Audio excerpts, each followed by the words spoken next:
The Pasha starts off by telling us that Yitzchak, our forefather Yitzchak, was 40 years old when he got married. And his wife was a mere child when he first met her. They then waited until he was 60 before they had children.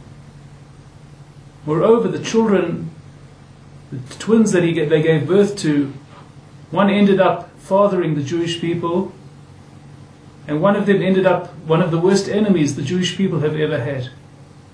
Amongst the many enemies we've had, it's possibly Esau and his descendants that became the worst of our enemies. So it's hardly what we would call an ideal living, hardly an ideal lifestyle. And yet Yitzchak Avinu lived a life of perfection and reached his personal perfection, and is one of our forefathers, one of our great heroes, one of the great men of the Jewish people.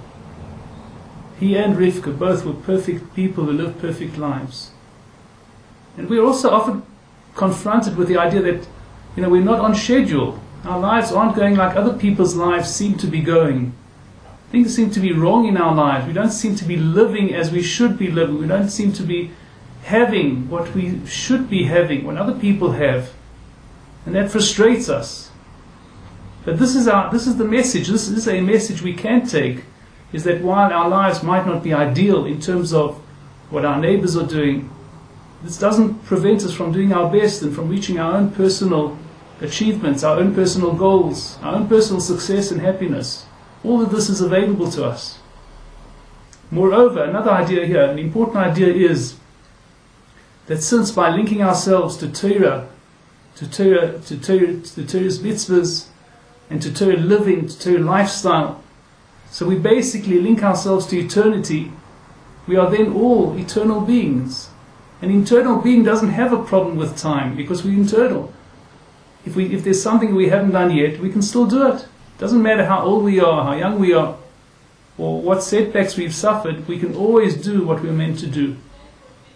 There's always a potential, there's always a possibility of making up and doing what we have to do and reaching what we have to do and enjoying it for eternity. Let's merit to grasp this idea, to hang on to this idea that everything is available to us. No matter the setbacks that seem to face us, everything is available to us in terms of our own personal perfection and reaching our own potential success and happiness in this world and the next.